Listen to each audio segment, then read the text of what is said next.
In today's geopolitically divided world, it is highly unusual to see the military bases of rival geopolitical powers side by side. However, this tiny African state hosts military forces from 11 countries, including the US, France, Japan, China. So watch this video to know more about how Djibouti became the world's military base. Djibouti, a small country in East Africa, is one of the many African countries that was created during the scramble for Africa. It was initially occupied by France in 1882 and remained under French rule until 1977, when it gained independence. During the colonial period, the territory was referred to as French Somaliland from 1896 to 1967, and later as French Afar and Issa from 1967 to 1977, reflecting the two primary ethnic groups living within the territory. The Issa Somalis and the Afars are the two main ethnic groups living in Djibouti. The Issa Somalis make up the majority of the population, constituting around 60%, while the Afars account for approximately 35%. The remaining population is made up of Arabs of Yemeni origin and French nationals. Despite gaining independence, Djibouti has been marred by intermittent civil wars between the two major ethnic groups. The Issa Somalis have dominated the political power structure, thereby sparking grievances among the Afar community and pushing them to rebel against the government. The Afar community, which the Front represents for the Restoration of Unity and Democracy, or FRUD, has intermittently fought against the Issa-dominated government for their rights and representation in the country's governance system. Despite such political turmoil, regional leader states and global superpowers chose this country to place their naval forces for strategic reasons. You see, Djibouti is located in a geographically strategic region where the Red Sea meets the Gulf of Eden. This location makes it a crucial point along the world's commercial lifeline, connecting the Indian Ocean and the Red Sea through the Bab el-Mandeb Strait. This vital shipping lane sees around 20,000 ships and carries 30% of the world's trade, including oil, the most valuable commodity transported through these waterways. The importance of this water lane for global trade dates back to the opening of the Suez Canal in 1869. The strategic significance of Djibouti has grown astronomically over the last decades. It is located at the intersection of the highly conflicted regions of the Middle East and the Horn of Africa, and it's only 30 kilometers away from war-torn Yemen. Djibouti's strategic importance is attributed to two significant developments. Firstly, the Ethiopia-Eritrea War made Ethiopia rely on the Djibouti port as its outlet to the sea. More than 90% of Ethiopia's trade passes through Djibouti, dramatically shifting its strategic significance. Secondly, the global war on terror and the rise of Al-Shabaab and piracy off the coast of Somalia have further galvanized Djibouti's strategic importance. The threat of terrorism and the risk piracy poses to international trade has resulted in significant economic benefits to a country that produces nothing. Moreover, the rise of Al-Shabaab and piracy in neighboring Somalia has added another dimension to Djibouti's strategic significance. Djibouti is a remarkable example of how a resource-deprived country can translate its strategic location into material benefits. Its location has made it a crucial player in the global trade network and an essential partner in regional security efforts. The ongoing war in the Middle East has heightened the importance of Djibouti. Recently, the Iran-backed Houthi militant group damaged a ship offshore Yemen, causing its crew to abandon the vessel. Maritime tensions have disrupted key trade routes in the Red Sea. The UK Maritime Trade Operations received a report of a vessel attacked in the Bab el-Mandeb Strait off Yemen's coast. Houthi militants later claimed the attack, identifying the vessel as Ruby Mar, a general cargo ship sailing under the flag of Belize. The Ruby Mar was bound from the Saudi port Ras Al Khair to Varna, Bulgaria. The Houthi spokesperson said the ship suffered catastrophic damage and is at risk of potentially sinking in the Gulf of Aden.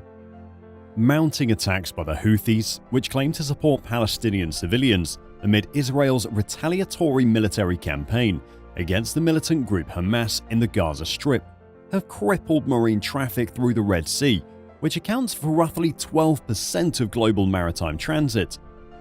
Several shipping firms and oil companies have interrupted voyages through the Red Sea or rerouted vessels to take the longer and costlier route around the Cape of Good Hope. The attack on the Ruby Mar is the latest in a series of incidents that highlight the risk to shipping in the region. The Red Sea has become a flashpoint for conflict, with tensions rising between Iran and Saudi Arabia and the United States and its allies. As a result, Djibouti has once again become an important hub for military operations and a key transit point for trade between Asia, Europe, and Africa.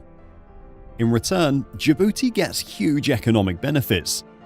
The country has a policy of constructive diplomacy, which means building close ties with a variety of states to avoid depending on a single country.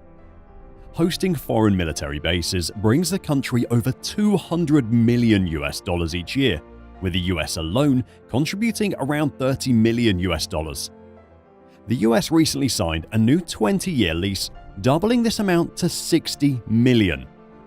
An additional $30 million is estimated to come from France and China every year. China's Belt and Road Initiative brought the country closer to Djibouti, but Djibouti's president claims to have a vision of turning Djibouti into the next Singapore. For the Chinese, Djibouti offers an easy opportunity to increase their economic and political presence in the region. China's infrastructure investments improve its access to oil, accounting for about 62% of its crude oil imports. With such a heavy investment, China deploys a 700-man force to protect its interests across the region.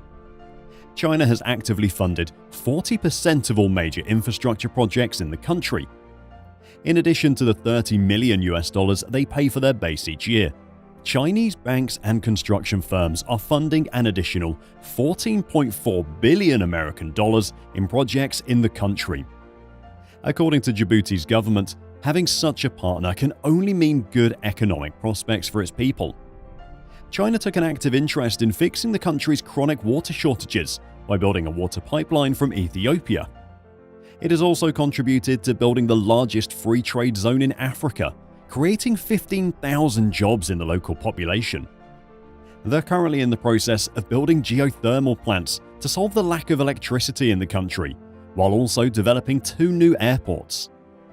However, just as in any story, there are downsides to every benefit. There are 2 conspicuous negative consequences.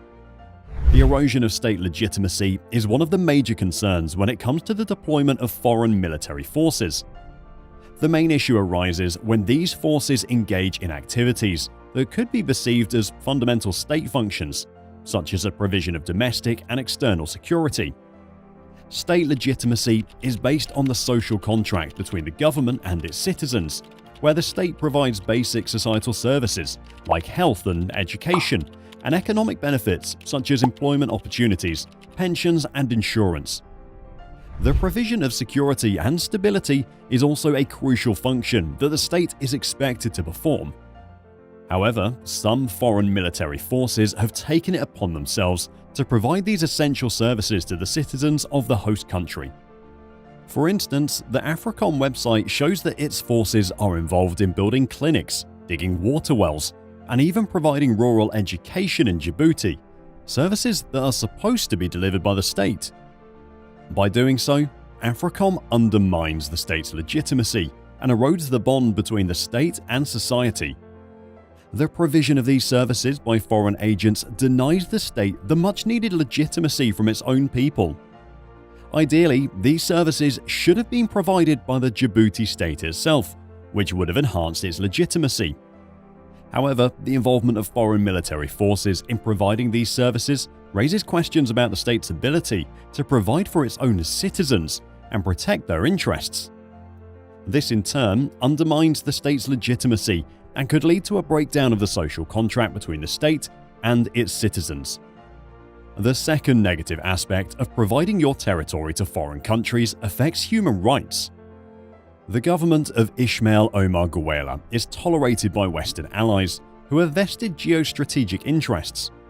This allows the local government to persecute the opposition. In April 2021, the incumbent was re-elected for a fifth term in a peaceful and calm atmosphere.